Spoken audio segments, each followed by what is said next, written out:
Nah, sebelum itu kami memperkenalkan diri dulu. Perkenalkan, nama saya Ahsan Ibrahim dengan NIM 2204 01149.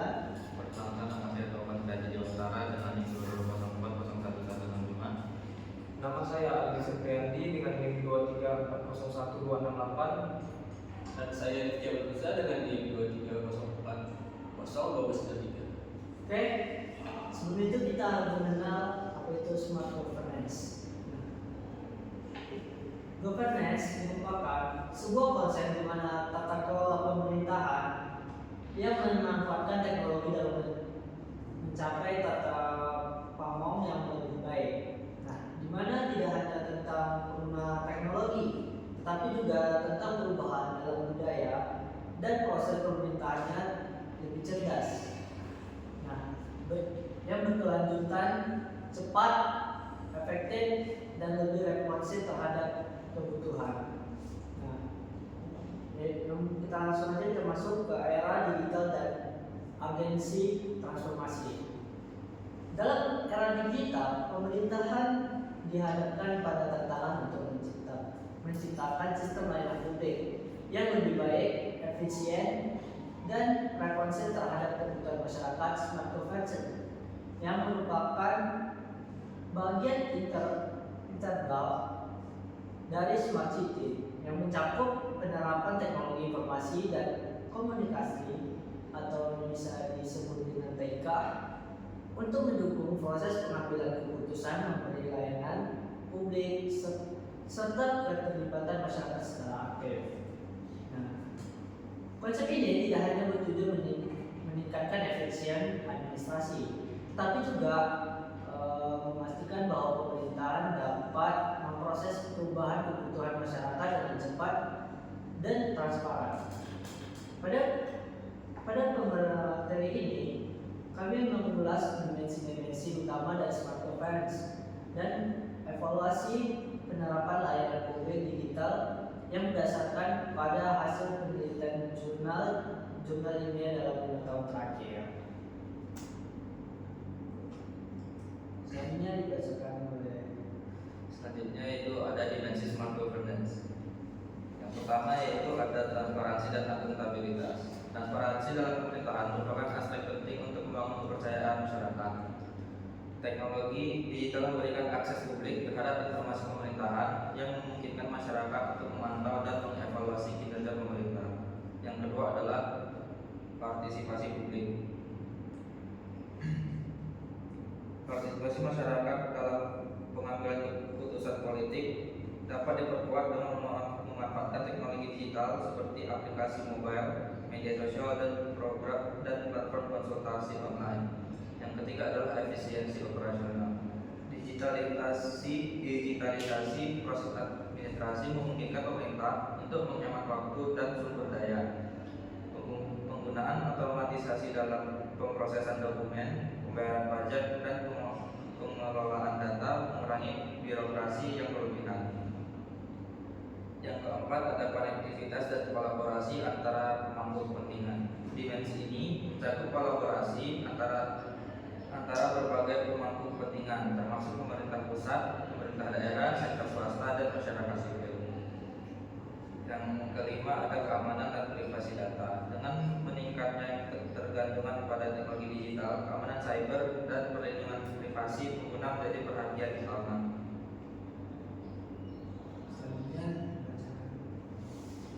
Oke, selanjutnya kita masuk ke implementasi sistem layanan publik digital. Nah, di berbagai negara yang telah mengadopsi sistem layanan publik digital dengan pendekatan yang berbeda, berikut ini adalah beberapa contoh implementasi yang menunjukkan keberhasilan konsep smart governance. Yang pertama yaitu ada regulasi GDPR yang diterapkan di seluruh Uni Eropa adalah contoh konkret dari upaya untuk melindungi privasi data dalam layanan publik digital. Yang kedua yaitu ada Singapura yang memanfaatkan teknologi canggih seperti IoT dan AI untuk menciptakan ekosistem layanan publik yang terintegrasi. Yang ketiga ada Estonia, yaitu adalah pelopor dalam pengembangan e-governance. Sistem mereka mencakup layanan seperti e-tax, e-voting, dan e-residency yang memungkinkan warga negara dan penduduk untuk mengakses layanan pemerintah secara online. Yang keempat yaitu ada ADAR, adalah sistem identitas digital terbesar di dunia pada saat ini yang digunakan untuk mengidentifikasi lebih dari 1 miliar penduduk India. Yang kelima ada Korea Selatan yang dikenal dengan implementasi government yang mengutamakan keterbukaan data, partisipasi publik, dan kolaborasi lintas sektor.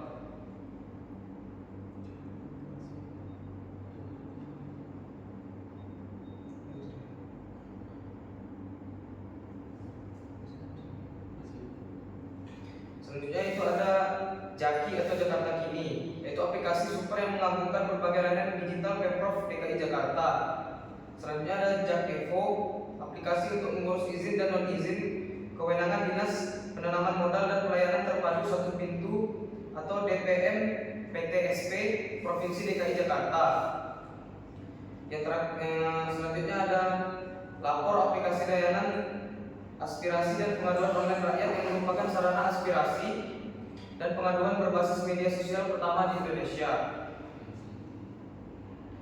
Selanjutnya ada MCity, yaitu aplikasi mobile city yang membantu mewujudkan konsep smart city.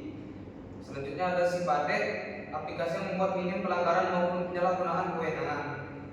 Selanjutnya ada Tangerang Live, aplikasi yang merangkul kebutuhan masyarakat kota Tangerang dalam satu platform. Selanjutnya itu ada tantangan dan solusi, di mana terdapat 3 poin yaitu pertama keamanan cyber, di mana dalamnya itu ada ancaman terhadap keamanan data seperti peretasan dan kebocoran informasi yang dapat merusak kepercayaan publik.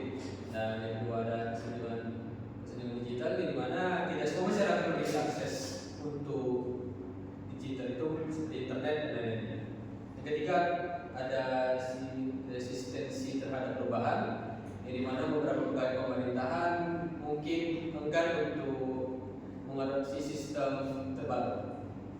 Selanjutnya ada solusi, di mana pertama ada pemerataan digitalisasi, di mana pemerataan ini diperlukan untuk pertama ada pemerataan keperluan digitalisasi, di mana pemerataan keperluan digitalisasi seperti pembangunan tower, literasi penggunaan media digital, dan serta mempermudah masyarakat dalam menggunakan media untuk mengakses media digital. Kedua ada memperkuat keamanan cyber, di mana memperkuat keamanan data para masyarakat mulai dari penggunaan CDN pada website dan penugasan perdana negeri agar meminimalisir terjadinya penyalahgunaan data serta mempersiapkan media backup data. Yang ketiga ada melakukan pembaruan staf, di mana pembaruan staf ini terutama pada di bidang IT dan digitalisasi data dengan merekrut para pegawai berpengalaman dan melihat terhadap perkembangan dunia digitalisasi. Jadi kesimpulannya, dimensi smart governance memberikan kerangka kerja yang komprehensif untuk menciptakan layanan publik digital dan responsif, transparan, dan inklusif. Dengan mengadopsi teknologi strategis, pemerintah dapat menghadirkan layanan yang lebih efisien, meningkatkan